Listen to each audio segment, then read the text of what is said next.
Yeah, Now you're disappointed about a second, like Yeah. I'm disappointed about a fifth with the Outlaws. Like, Yeah. man, if I'd have just done a couple of things, like I get it, but at the same time, good job.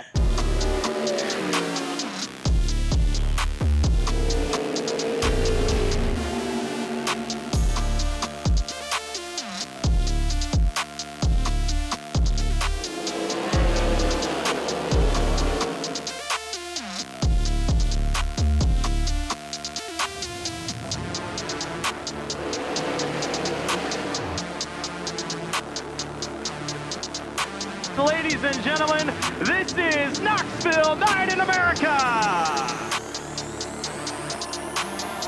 Welcome back to Knoxville Nights. I am Josh Gerlach. He's Blake Walker.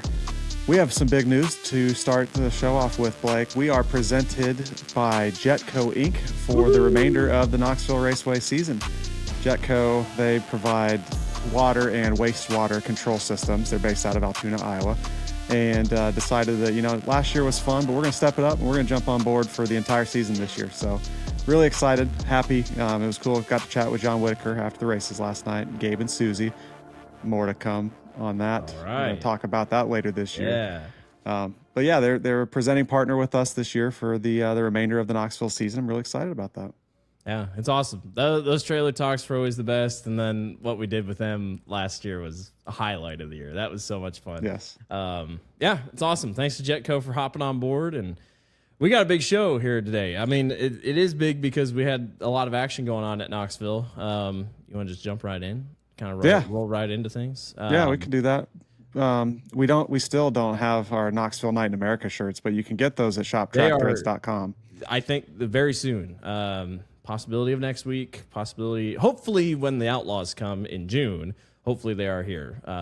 Because I mean, they might be some of the best selling shirts that Shop Track Threads have had. Because I have had a lot of people that they don't really want to order online. They want to order at the track, and I fully get it. And trust me, I do too. But they are coming very soon. But if you are willing to pre-order or just order them online, you can order them online now at shoptrackthreads.com. Order all the Knoxville Night stuff. We got hats, we got decals, really great stuff. Throw a Kade Hickle Racing shirt or a hat in there too. My whole family was here this weekend, which was awesome. Shout out to my uncle Mark Walker. Got to be honored for the Hero Haven thing. They were camping out at the Marion County campground. Saw a couple Kade Hickle sweatshirts walking around. I was like, the movement is here. I mean, when Tasker and him were battling, I was like, the whole crowd's really on it. So. Track really Threads cool. Battle right there too. You got Taz Track merchandise Threads had a there. good top five, weren't They sure as heck all did. five of the, or except Tyler Courtney in the 360 feature. It was all Track Threads drivers. So it was really cool.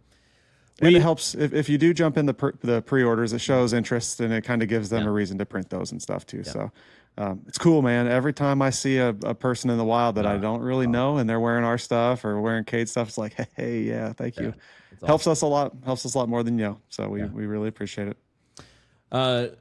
You've heard it several times here this past weekend, but we want to give our thoughts out to the Busch family and the whole NASCAR community after a tragic loss of Kyle Busch on last Thursday. Kyle died of severe pneumonia complications at the age of 41. Kyle was one of the best drivers ever in auto racing. Truly one of the best. I think if you made a Mount Rushmore of the drivers of auto racing, especially NASCAR, there's a good reason Kyle Busch should probably be one of those faces. He has to be on it. He was a dirt guy as he got older, which was awesome to see him more on the dirt side. He's a Prelude to Dream winner, which not many people remember, but that's quite the deal for those NASCAR guys to jump in late models.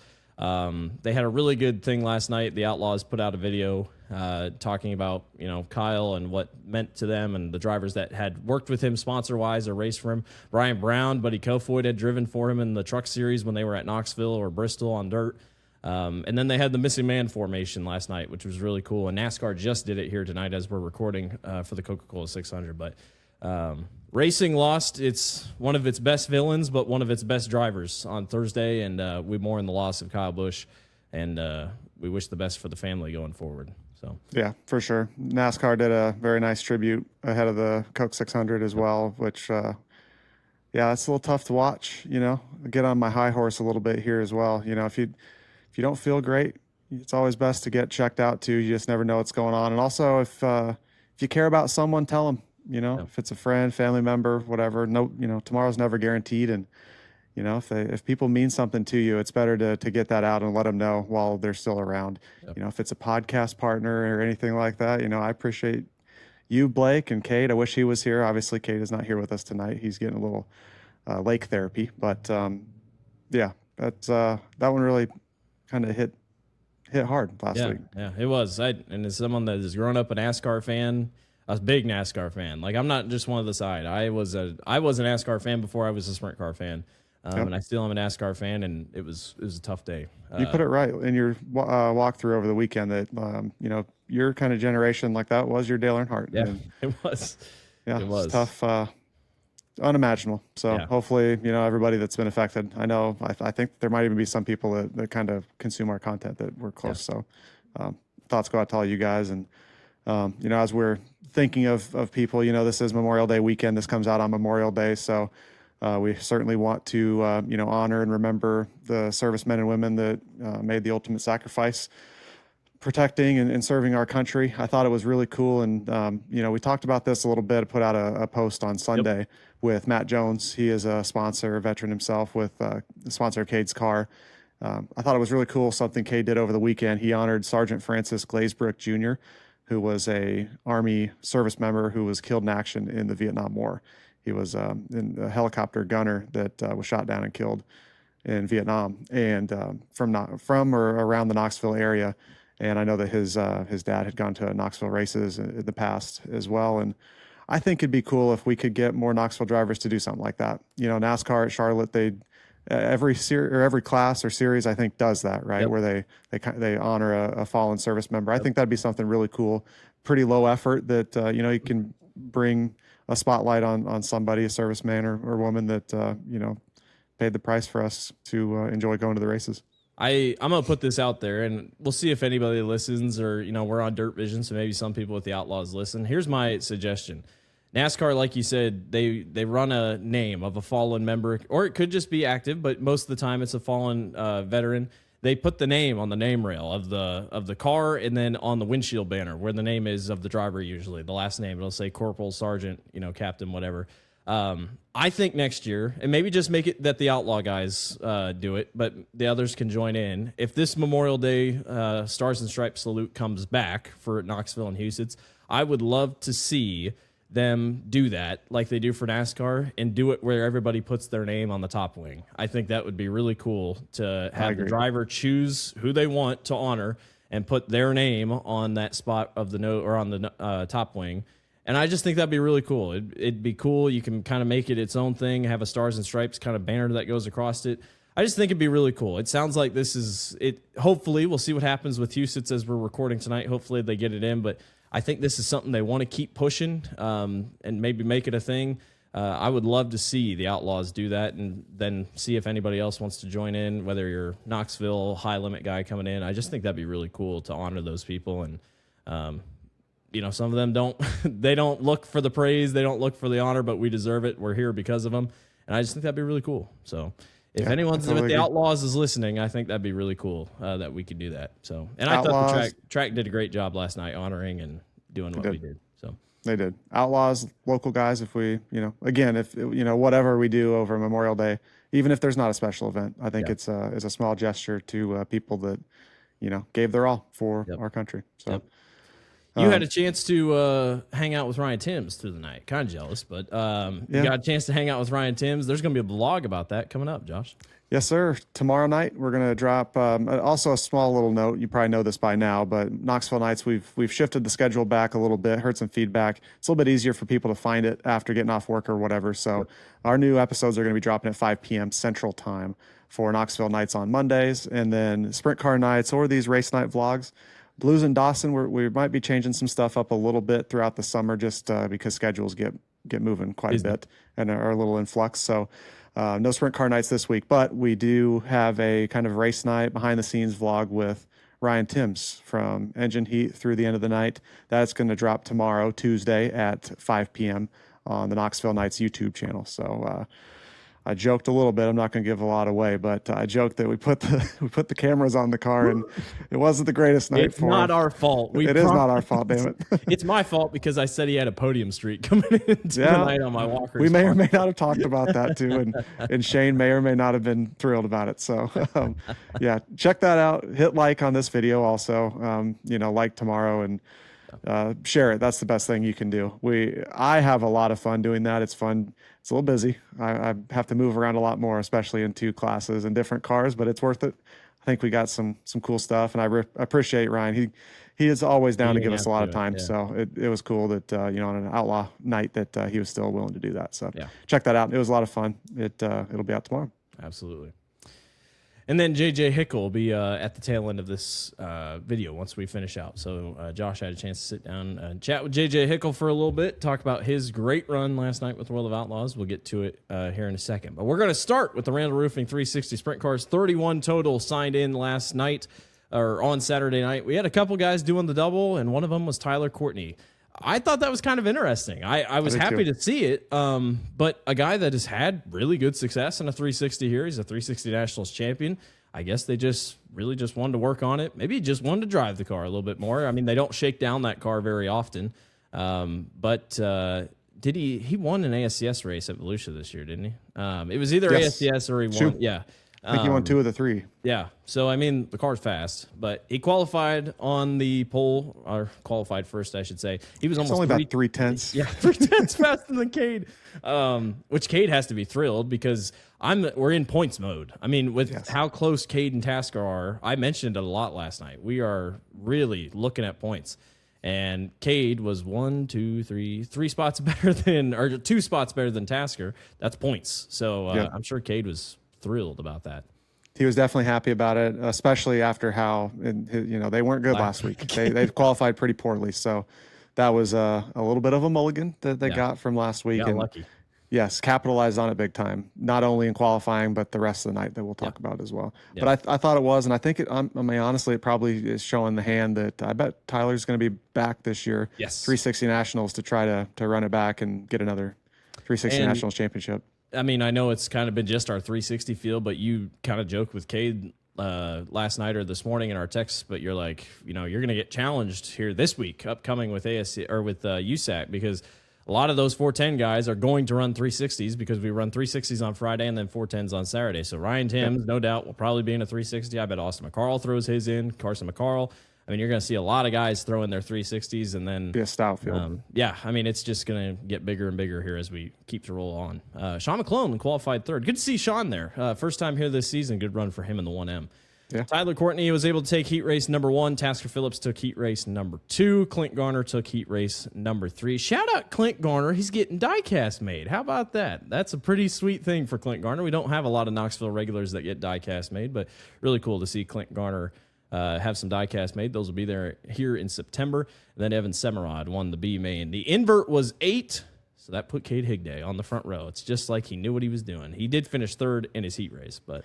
And if we can touch on that, we actually did have a comment. Some people were still kind of mystified a little bit by the format. So you can look at our comments. I don't remember which reel or short that it was on. Kind of gave an example. Mm-hmm. We'll try to stumble through it really, really quickly here, Blake. So if you imagine that there's 3 heat races and no invert, the way that usually the points are out the window now. No like more the way points. It's been done, the last however many years. Qualifying doesn't really matter, your points, anything like that. You still earn points for qualifying heat race in the main, but that doesn't matter for the race night format. So imagine that there's no invert or anything. The way you finish in your heat races, that is how you start the lineup for the feature. So Courtney would have been on the pole. Yep, you have your heat 1 winner, heat heat 2 winner on the front row, heat 3 winner, and second place in the first heat race, and so on and so forth. So the way it worked out, Cade finished third in heat 2. So he was 8th in line, and they inverted 8. So that just flips that order completely. Tyler Courtney started 8th, Tasker started 7th, Clint Garner started 6th. Exactly. You get what we're saying. Exactly. I think that's different. It was different from the Outlaw format because that's the World of Outlaw format, but this was still a Knoxville. I tried to explain on Dirt Vision broadcast, be like, hey, this is different.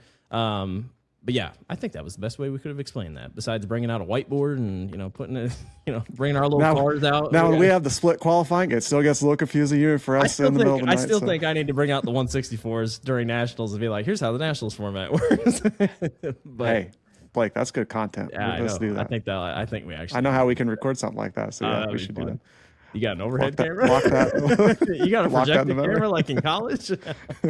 But yeah, that's how it lines up. So Kade started on the front row with Alex Vandervoort.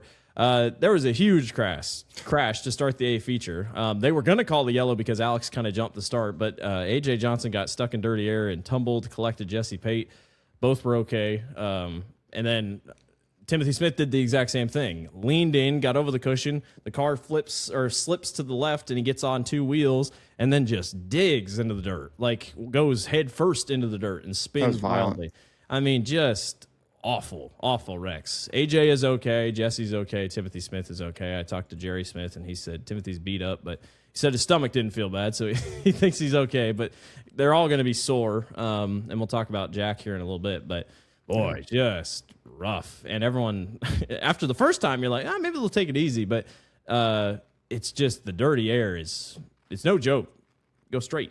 It is not. And that's actually a good thing to watch tomorrow in the Ryan Timms video. He starts dead last in the feature. Yeah. And you can hear just how much he is off the throttle in turns 1 and 2 because of the dirty air and everything that's going on around. So that kind of gives you a little different perspective. It's not like you're not going in there wide open like you did a couple weeks ago now. It's and the cushion was real thick. It was a weird track. We'll talk about it here in a little bit too. But yeah, scary stuff. It was not a good night to be the turn 1 guardrail because it was getting beat up. Yeah.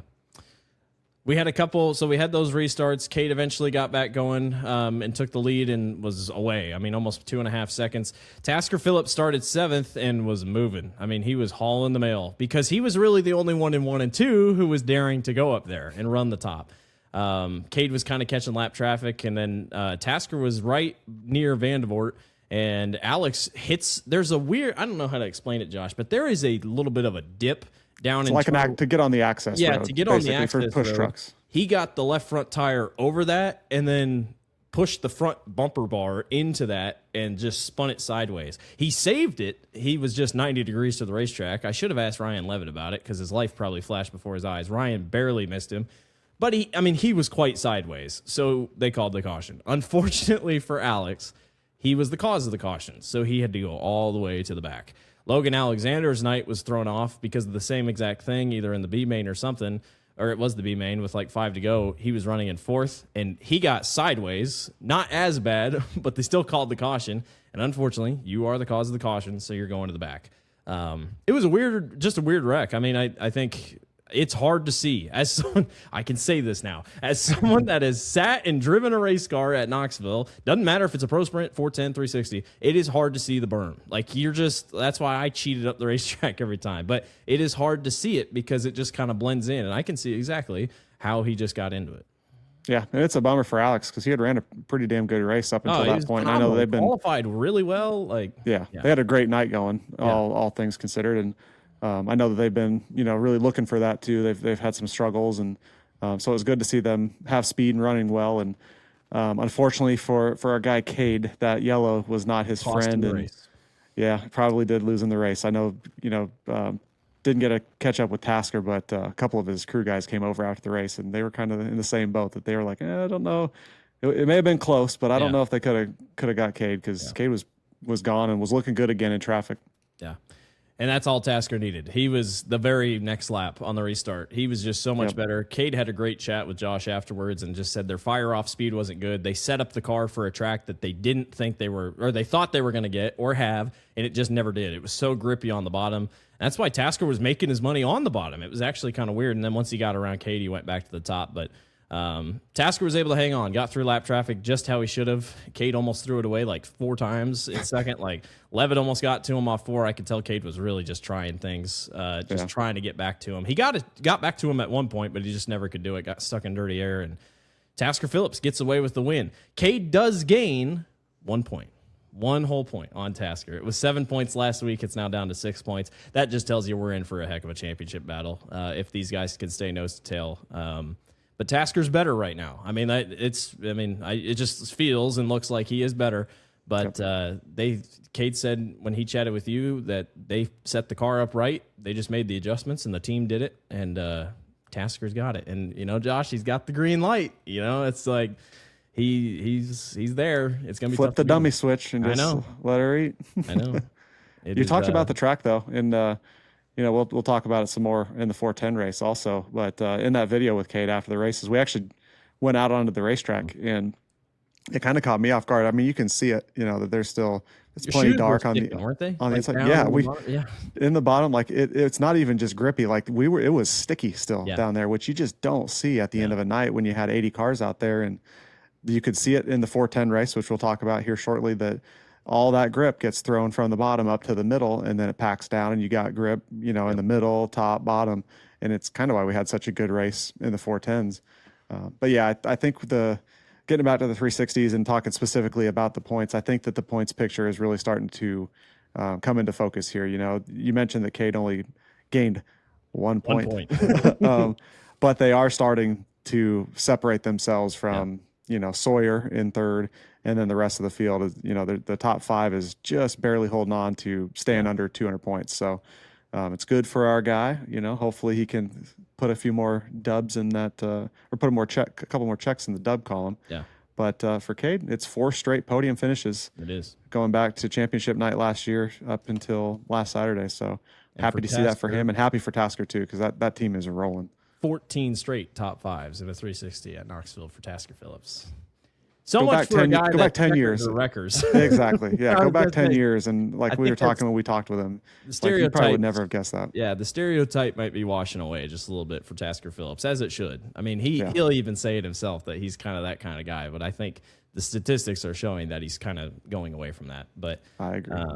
Tyler Courtney ends up finishing third. I thought it was a good night for him. Good speed. Ryan Levitt fourth. Great run for Ryan. And Sawyer Phillips, 3 straight top 5s, quietly. 3 straight top 5s for Sawyer. I think they want to qualify a little bit better, but they're doing a really good job with that Matt Allen, Don Dawson ride. So happy to see the success for Sawyer. He's going to win a race this year. He's got the speed to do it, and they're going to be celebrating hard when they do. Yeah, it was a lot of fun. Carson McCarl finished 6th. Good recovery night for him in a season that just hasn't gone their way. Clint Garner was 7th. Ryan Giles 8th. Cam Martin is 9th. And Riley Goodnow round out your top 10. Alex Vandervoort did recover for 15th. Car's fast. Yeah. Right? Alex is going to be right there. And then your point standings, Tasker Phillips, 6 points over Kade Higday, then Sawyer Phillips, 132 back. Not impossible to make up. Just saying. No. Not impossible to make up. Clint Garner is 4th and Cam Martin is 5th. It'll be interesting.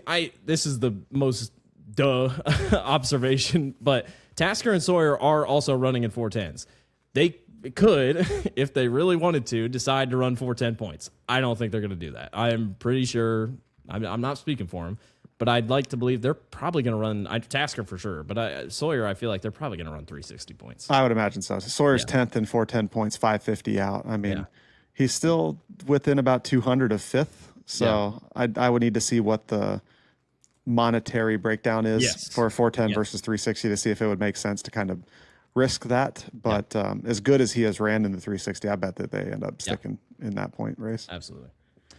And one more shout out to Ryan Levitt. I think that was, I asked him if he needed to change his shorts after the race because it was like this close from him just absolutely killing Alex. And they had already junked a car earlier this year from when they had the steering issues. So happy to see that for him. They've needed a good run like that, and they show that they can put together a full night as well. Happy for those guys.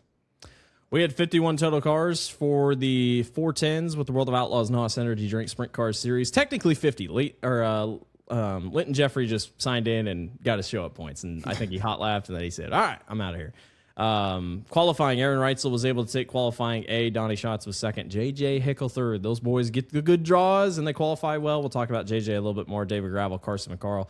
And then in qualifying B, Garrett Williamson went out like dead last in qualifying and shot right up to the top. Garrett said to Connor before the race even started, this is the best he'd ever felt at Knoxville, and it sure looked like it. The race pace, I still don't think was exactly what they wanted, but they sure looked good for most of the night. Rico Abreu was 2nd in qualifying in Flight B. Sheldon Hodenshield, Austin McCarl, and Emerson Axum, just quiet, Austin McCarl. Austin and Carson McCarl, they will show up with the Outlaws, and they will be a top 10 car. I mean, and that's a testament to what they have at Knoxville. that makes it work. So really cool. For sure. Aaron Reitzel won heat race number 1. David Gravel won heat race number 2. Sheldon Honda Shield heat number 3. Austin McCarl in heat race number 4. Rico Abreu got out front. Everyone's like, all right, Rico's going to win it. And then Austin McCarl turned the boost on or something, like just rocketed around Rico like it was nothing. And it was to take heat race number 4. Donnie Schatz won the dash, got the pill draw to go his way. Justin Henderson won the last chance showdown.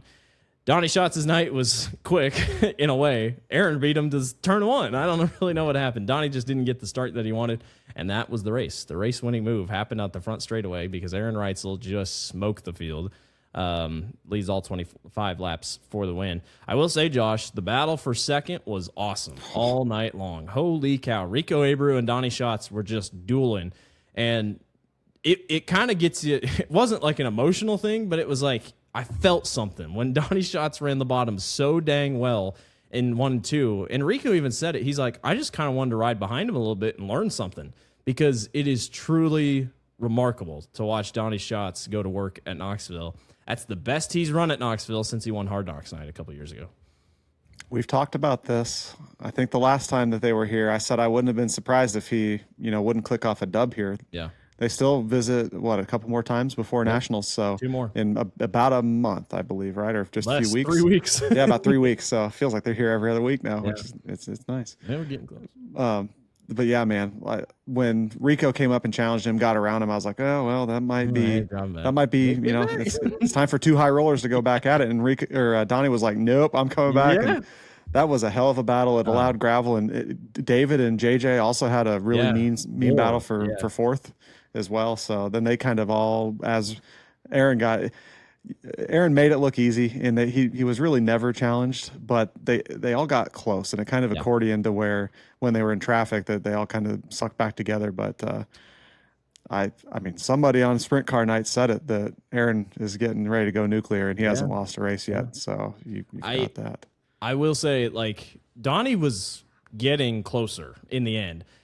Our boy Ryan Timms kept running the bottom in 1 and 2, and it really threw Donnie off. Like, Donnie would get stuck in dirty air, and he just couldn't do anything. But Timms that just shows how strong Timms was. He was right there with Reitzel and Schatz in lap traffic. He was the hardest lap car to get through. And I think he could have raced him harder. Didn't want to be a dick. Aaron just dominated, absolutely dominated. I think they maybe got it under a second 1 or 2 times all race. Aaron was so good in lap traffic. It was good. It was like old times watching Aaron Reitzel be dominant at Knoxville. And it was just really cool to see his average finish now in the last 10 races is at 1.5. It just keeps climbing. It's ridiculous. Chase Rodman had a tweet like there have been 6 $20,000 races in sprint car racing this year, and Aaron Reitzel has won all 6 of them. Like, it is unbelievable what he's happening or what he's doing right now. He said last night at Victory Lane, he said that this is the car that they were going to shake down, see if it's ready for Nationals. He's like, yep. All right, put it in the shed. I think it's ready. He'll be back for Nationals. I wonder if they'll run it here in June, but I mean, it's awesome. I'm so happy for Aaron. The man went through hell and high water last year, and I'm just happy to see him succeeding, and probably could have won the title last year in high limit if everything went to plan. So, yeah. I know Kade gave him some shit that we didn't get the money, show me the money celebration. So, yeah, I don't know. Where did the heel Aaron go? I feel like we haven't gotten too much of the heel. We need that villain back a little bit, but I kind of just like it as it is. I think it's it's fun to watch, man. He is the best out there. I think right now. I think he's solidified himself that he is the best sprint car driver in the country, world right now. And I was gonna say he won the biggest race in Australia too. So not many people really remember that this past summer or this past winter. So throwing it out there. Austin McCarl crossed the line in P6. That's a great night for Austin McCarl. The only problem is he was missing a muffler parts in the post race. That's black and white in the World of Outlaws rule book. Same thing for Knoxville. Guess what? You need that. And he was DQ'd, sent all the way to the back. Tough break for him. In a way, probably glad it wasn't a normal race because he would have lost a ton of points. But thankfully, it was just show-up points. So they do lose a good chunk of money because of the possible monetary value. That was a 6th-place finish. But, tough. We caught up with him 2-3 weeks ago. Yeah. talked about that a little bit, how it's just been kind of weird shit that's been going on with them, that you have wings falling apart. Anytime he's raced with the Outlaws, it seems like this year, something mechanical has just gone awry for them. And I bet that you have to have, you have to have confidence in that, like, you've ran really well. And still, he did finish 6th. The muffler isn't really affecting things that much. But to your point, it is black and white that you've got to have that on there. So not that he needed a confidence boost at Knoxville, but running, with the Outlaws like that, he told us how much winning an Outlaw race, let alone winning one at Knoxville, would mean. And, I think that he's going to continue knocking on the door, and he's going to be a threat when they come back here in a few weeks. Yeah. Carson Macedo was our biggest mover, 22-9. Qualifying was just not kind to Carson. I think that's just kind of been the problem when they've come to Knoxville. His last win here was 2023. They're getting there. Like, I feel weird, like man. It is, because you get the big one on Thursday at Jacksonville, and you're like, here comes all the momentum, and then he's in the B main, and you're like, man, that's just so strange. He's a 4-time winner at Knoxville, but in recent years, it's just kind of been hit or miss. That last win was a prelim night. So, I don't know. It was just weird, but he still went forward. But it's tough when you're in a points battle and, you're playing catch up all night. But 22-9, Justin Henderson, again, just proving that they've got the speed. If anything, Justin has arguably been faster with the Outlaws here than he has in the weekly shows. He struggled a little bit in the 2 weekly shows that we had. Not struggled a ton. Had engine issues also. Yeah. Too. Engine issues have just kind of hurt that team. But 21-14, good run for him. Ryan Timms just recovered from a night that wasn't great from the start with the qualifying effort, but he goes 24-17, all from the last chance qualifier. And then Tyler Courtney, +7, 17-10. A guy that just needs wins, needs something to go his way. Really cool. We talked about Donnie Schatz. It was awesome to see. I want to believe truly that Donnie's last win is not Hard Knocks night a couple years ago at Knoxville. But if it is the last one, 30 wins at Knoxville ain't bad. But 31, let's get 31. Why not? Yeah, with a third of them being freaking Knoxville Nationals wins. Come on now. And Johnny and I were talking about it just a little bit off air last night, but like his last regular season, like normal Outlaw night victory at Knoxville was like 2018. So like it's not like he's come here on nightly shows with the Outlaws at Knoxville and just beat everybody up. He is the best around Nationals time, which could have you thinking, all right, let's circle Nationals. But put you on the spot here. I know that we before this we weren't going to dive too much into the Outlaw points, but since this is Knoxville Nights, Donnie is inching closer to the top 3 in He'll points. Get there. He is only 60 back from Buddy right now, and 82 back from Carson. I don't think it's outside the realm of possibility that he jumps into the top 3. Yeah, exactly. Guess where we go next. I mean, the Northern. We might get some more Donnie Schatz W's here soon. It is the Dakotas and it is Wisconsin coming here. Dakotas for sure. Like, I think Donnie has a really good shot to get that second win of the season here in the Dakotas. Be cool. He'll be racing with his nieces too. The Eisenshank twins are going to be up in the 410s also, which will be fun. Yep. So I mean, I like Donnie's chances to possibly jump to that top 3. So it'll be fun. But Buddy's going to be tough to beat on these smaller tracks as well. Carson, that you don't think of as that kind of guy, but you never know. He could change it. He ran well at Jacksonville. Yep. So long season ahead still too. Yeah, absolutely. Let's just kind of run down the order here. Aaron Reitzel, your winner. Donnie Schatz, second. Rico Avery, third. David Gravel is fourth. Gravel just did all he could. Quiet night. Didn't get a good draw in the dash draw, but still made the most of it. JJ Hickle finished fifth. You talked to JJ here in a few minutes. That's 2 really good runs with the Outlaws for JJ Hickle. They should be very happy. I love it for that team, man. Anybody that knows Matt Moro and anybody that knows JJ, like, it's really cool. Like, that's a feel-good story, and I'm glad we were able. It was honestly a little bit by chance that we were able to catch JJ on the way out last night. You'll see it in the setup that we had with Kade and I. So, really, really cool. And just like the weekend warrior that he is, he was still collecting some used tires for his 360 car on the way out. Yep. I might throw a video in here. I might not. We'll see. But he had a couple of Hoosier tires as seat cushions on his teeny tiny little Burrow Max. So JJ is one of a kind. It's awesome seeing what they've done. And on the flip side, though, Blake, Jace Park struggled for the first time really all year at Knoxville. He dropped from 9th to 19th. Surprised me.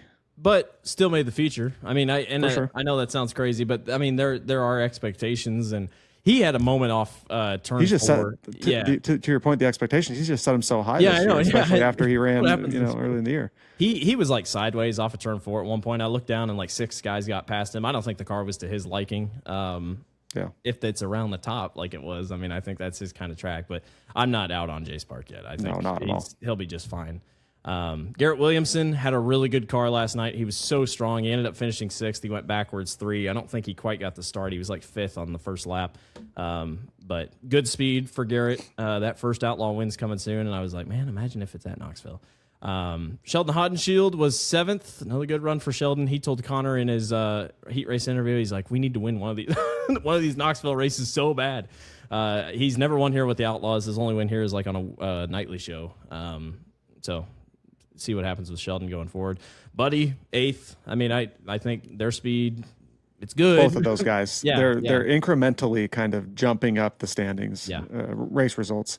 Yeah, and instead of having those mid-teens finishes, they're in the top 10 solidly here, kind of regularly over the last few trips here, and whether they'll start contending for wins here, we'll see. They haven't really done that in Outlaw shows quite yet, but time will tell. Yeah.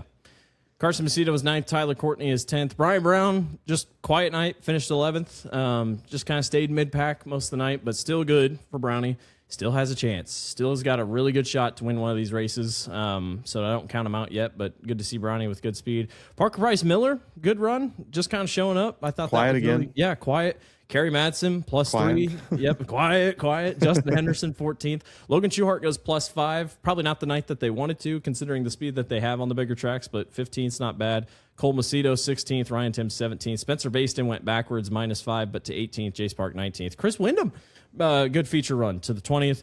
Carson McCarl, Emerson Axum, Sam Haferteep Jr. all just pulled off in the middle of the races, and then Austin McCarl obviously was the DQ. So on Logan Schuhart, one quick thing. He won over at Eldora over the last weekend. He had mentioned how, a lot of things that they were doing in the past that used to work are not really working anymore. Much. And I think that's what we're seeing here at Knoxville. So I think that they might be searching a little bit more here still. And obviously Knoxville is not Eldora, and Eldora is not Knoxville. So, it's going to be interesting to see how that top team continues to improve here. Yep. So I mean, I'm excited. I'm excited to see how that team keeps improving.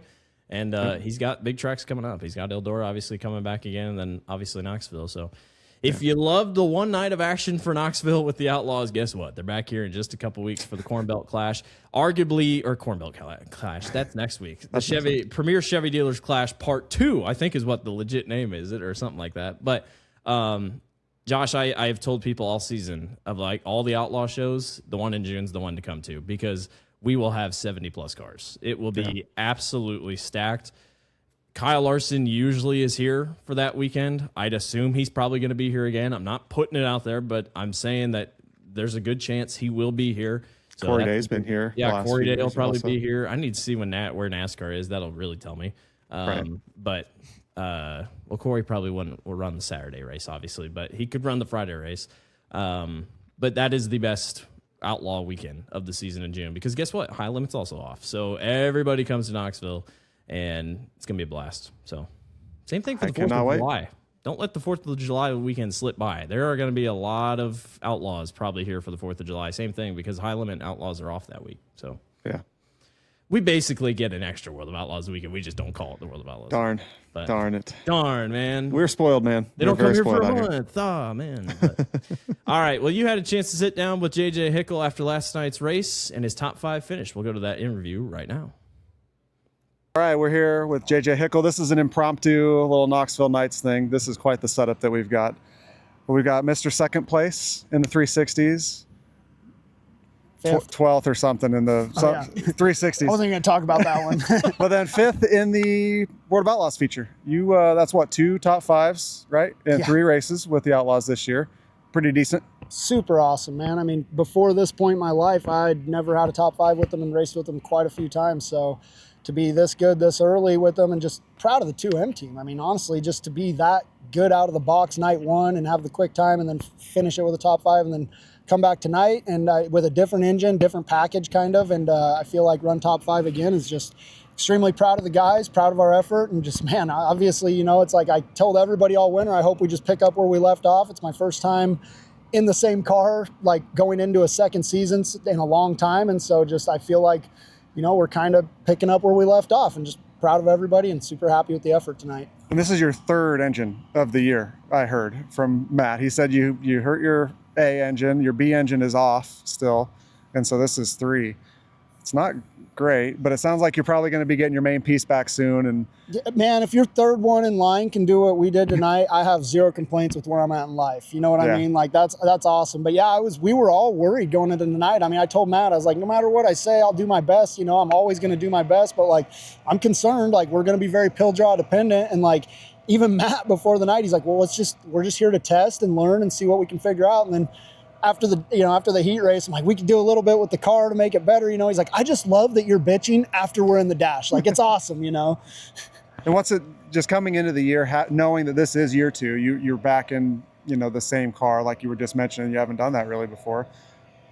Do you feel like you guys are now continuing to make that progress, and it's paying off to, you know, where you've had 2 outlaw top 5s this year already?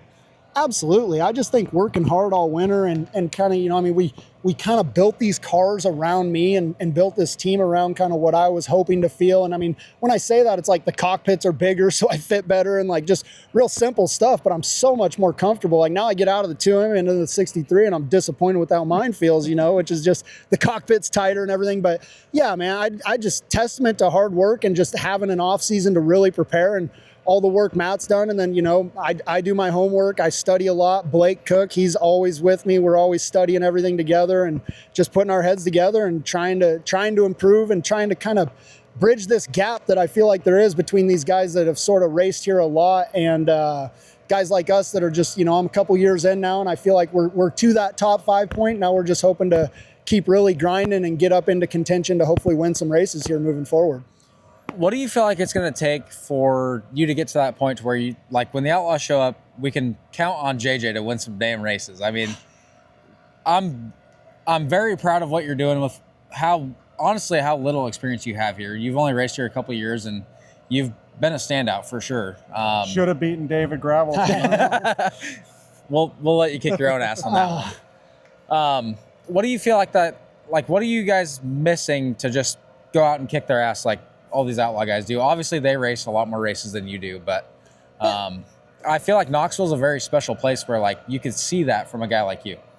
I agree, man. I feel like we're so close. I mean, I came in the pits and my guys were super happy, and I kind of told my guys, like, I feel like if I did a A+ job instead of a B+ job, we're getting our picture taken tonight. Like, I made 2 or 3 mistakes that every single time you do with these guys, it just costs you. And man, the best answer to that question is just consistency, package consistency, and just putting in the work and the time and just racing here. I mean, I feel like it shows that we raced here all year last year together. We brought out the same car from last year, and we were instantly fast this year. And we weren't fast at the beginning of last year, you know? So I think that it's just huge strides in the right direction. But now at this point, it's just program consistency along with just cleaning up mistakes. Like, I can tell you where I made a couple of mistakes tonight, and every single time, like, a guy like David's going to make you pay. Like, I mean, it's an honor to be racing with a guy like that, but like, we had him on the last lap, and I made a little bit of a boo-boo there and just got tight a little bit and had to get off the gas. And so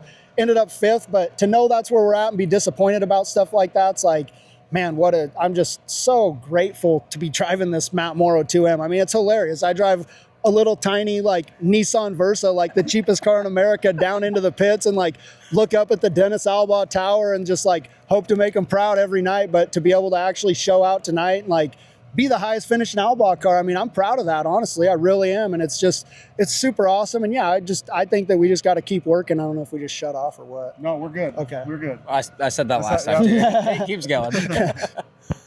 Kind of looking at it like from the outside in, your 410 program and my 360 program from last year look pretty identical. Like, we weren't that great to start, ended off on a good note. As far as your 360 program compared to Matt Moro's 410 program, do you feel like racing both helps you kind of just as far as like diversifying your portfolio? Obviously, like, that's a huge thing in sprint car racing anymore, but I personally know that like laps around here are great. So I feel like I know your answer, but explain to the general public that wouldn't know, how important is that 360 race and knowing kind of what the track's gonna do and where it's gonna go for the 410 race? Man, number one is just laps around Knoxville. It's so unique to any other sprint car track. I've raced a lot of tracks all over the country. I've seen a lot of really good guys come to Knoxville and look out to lunch. I felt like I'm on just black ice a lot before I ever got any sort of competitive here. And so, yeah, I would, it's just funny. I think the biggest thing is just to get the laps. Like for me, my cars are so different. Like I'm getting out of a Helix and into a Maxim. And like I said, the cockpits are so different that it's really hard for me to translate a lot. Besides, I just know like where to be on the track is an important thing for sure. But like, I just think that getting the angles of this place figured out and understanding the footwork and the angles, like you watch on TV and guys are just going in a straight line and some of them are going faster than others. But man, is it technical, especially when you try and get around the bottom here. And so just practice, man. I know I didn't grow up racing here, and so I'm kind of an implant, if you will. And so I just want to get every single chance I can to get laps in here. And man, I haven't won a feature yet in anything here. So like, I'm going to keep grinding and keep studying and figuring this place out the best I can and in the quickest way I can possible. You're knocking on the door. And like for tonight specifically, Kade and I did a short video before we ran into you, and the track didn't really end up being what we thought it was going to be early. Like you were just talking about getting the laps in the 360 before you get into the 410. How much did that help you tonight with the way that the track kind of played out throughout the night? Honestly, not much. I wish I didn't have to race my 360 tonight because like, it's hard to be like, to be in position, like with the Outlaws like we are, it's kind of a more rare position. And then I'm barely sneaking into the show. I thought I missed the show because it's usually take 5. So me and Dustin Selvage are going to war in the back of a heat race and I didn't make it. Like he beat me. So I thought I was out of the show. So like, I mean, tonight it was just kind of more stressful than anything. Like, I don't think we're just a little bit off with our 360 right now. I mean, not like, it's just, we're not really plugged in like we want, like Kade is, honestly. Like, like you see these guys get around, I watch his in-car videos. I'm like, that's what I'm looking for, but we're just a little bit off. So I just think the biggest thing is just getting the laps. But tonight it was tough, man, because I didn't want to bust my ass starting 16th or 17th in the 360 race. I mean, I own all that 63 stuff. I don't ever want to bust my ass whether I own it or not, but like, I really don't want to pay for it, We saw quite a few guys do that tonight. Yeah, and I was the last guy in line on that restart. Like, everybody's getting tight, and I'm over it, and I'm bucking, and like, I could see the replay. I was sitting there watching the replay. I'm like, oh my gosh, the next guy behind me just horrible crash. So like, poor Timothy Smith, man. But like, yeah, it wasn't that fun getting to race the 360 right before the Outlaw show, just because personal reasons, I guess. Like, I think it is badass to get to do it. And like, the one thing I will say that I'm the most just like, pat on the back type of thing I'm proud of though, is like, after the feature in the 360, like, I'm like, man, now I got to really hone in here. And like, at the end of the 410 race, like lap 19 and 20, like I was still coming on strong, or, 24 and 25 or whatever, but like super proud of like the stamina part of it, like that. Cause I was worried, like, man, I don't want to tucker out working way too hard to get this 360 from the back to the middle of the pack. You know what I mean? But like, I'm also gonna like race my ass off no matter what. Like, I was up into the top 10 at one point and just kind of faded out. But like, does the speed difference make much of a difference going from that, jumping right back into the, top 5, top 4 starting spot in the 410A, or not really? You don't even think about it. It's all so relative. Like, the guys next to you are all the same speed too. So it's just relative, honestly. Like, it's just kind of one of those, like, you get in the car and as soon as you get on the gas, like, whew, like it feels like, you got a little more snort. But once you get racing, especially at a place like this where you're just plugged in and winged over, pretty similar, really. Well, it was fun to watch you tonight. I think that we are going to have a meeting up there at some point this year if you keep this up. So I hope so. We got to talk about Kade doing good though, don't we? At some point here, isn't that like sure. Part of the show? Kade ran P2 against like a 32 car field of like pretty good cars, man. Who finished third real quick, Kade? Oh, the 7BC, some Sunshine or something. Former 360 Nationals winner. Yeah, good run, dog. We should address that. He also didn't start on the pole though. I mean, come on. That's all right, dude. The pole's whole, a lot of stress. It is. The whole starting on the pole thing, and then you see the one Taz on your ass on a restart. It's like, this is going to go one of two ways. And we picked the bad crapshoot tonight, but that's part of racing. Nah, good job, man. Running top 3 here any given night's tough, and like you know, sure. once you get past to hang in there and not do something stupid is like I don't think a lot of people really appreciate that like drivers do. So like, good job. That was kind of like I've been getting my tires pumped up a lot by Josh for sure, and I'm like I absolutely hate running second because it's like you were so close, you had a job to do and you couldn't do it. But at the same point, like you're racing Tasker and Sunshine for podium spots. That's at some point it will be cool. Tonight is not that point for me, but I remember when you were going to like 15th, 16th, 17th last year. I know. And I know. Haven't been off the podium yet this year, so it's been fun. Know. Yeah, Now you're disappointed about a second, like I'm disappointed about a 5th with the Outlaws. Like, man, if I'd have just done a couple of things, like I get it, but at the same time, good job. It's good job, and it's good job. Good stuff. Very good shit. Is that our closing? That's it. That's it. Once again, want to thank JJ Hickle for taking time to swing on by and talk to Josh. JJ's always a great interview. Good seeing him run well. That first Knoxville win is coming, and it's going to be so sweet. Oh, man. 360 or 410. I think we may not leave the racetrack until the next Saturday if that happens. Yeah. That'd be crazy. But no, it's always fun to catch up with JJ. Love it. No sprint car nights here this weekend. Enjoy Memorial Day. Thank you to all that have served. Knoxville Nights will be back from the track next week for the Corn Belt Clash with the USAC AmSoil National Sprint Cars. With 360. We've got 2 guests. We got 2 guests next week. Okay. So again, I've gotten a soft approval from this, so we need to lock down the time for sure. But Flea Ruzick is going to be out here, so we are going to sit down with Flea. I cannot wait for that. That will be freaking awesome. And then Kelby Watt is going to join us on Saturday. So we're going to have those 2. It's going to be fun. 360s are on Friday. 410s are on Saturday. So it's going to be fun. You're going to see a lot of guys doing double duty, so that'll be a blast. Don't sleep on the non-wings, man. I was just out at Circle City Raceway this past week, the Indy 500 week. They put on such a damn good show. And like, I know there's been some rubber that's been laid down a couple years, but that was 2 years ago. Yeah, it's different racing, change of pace. Those guys got balls to go out Brady there. Bacon, Justin Grant, Kyle Cummins. Briggs Danner. It is going to be a blast. Cody Swanson, if he races, it is going to be a blast. Yes. Are we able to tease? We got maybe a collab coming up middle of this week? We'll hold off. That's a good tease. That's a good tease. Good tease. We got a collab coming up this week. Yeah. You never would have thought about it. We didn't think about it. Walker's walkthrough drops Saturday morning at 8 a.m. You did me dirty with that picture last week. Like it's not really a picture, but like whenever you edit the video, it sends me like the thumbnail, and like this week's it was just blank. It looked like a mugshot. Well, I was like, oh yeah. Sometimes you gotta be serious. I guess I don't know. Stay stoned. If anyone doesn't know, I record them on Friday, and then I send them to Josh, and I don't know what he's gonna do to edit them. He could just like destroy them in editing, for all I know, but he doesn't. Unlike a couple. Well, as I said, one take Blake. One take Blake's been rolling here lately. Only one time you've had to really carve it up. Pushing through. But then you left me some gold in there, the free night, and I know, and that wasn't even a video intended for you. Love that. You're stealing it from me.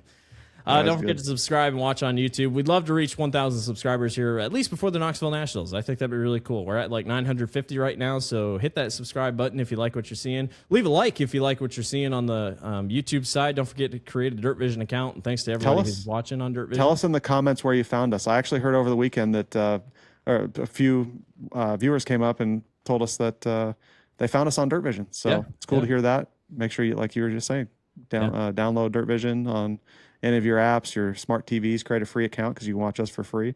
Sub as well, so you can watch the Outlaws and maybe the Outlaw late models with that too. Hey, I'm going to say it. Lucas Oil late models put on a heck of a show at Wheatland this past week, and I loved watching it. I'll say it right now.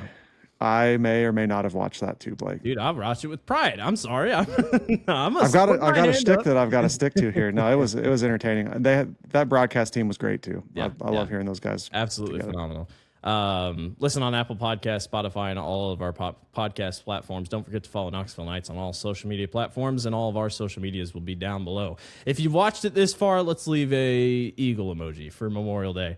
So yeah, I texted the group chat. I had a hell of an Eagle story. yeah. Funny you We'll mentioned save it that. for another day. No Yeah, beavers this week. Eagle emoji if you're still watching. We appreciate everyone for watching. Hope everyone has a good and safe Memorial Day weekend. We'll see everyone next week for 2 nights of action with the USAC AMSOIL Sprint Car Series. He's Josh Gerlach. I'm Blake Walker saying so long. We'll see you next week for Knoxville Nights.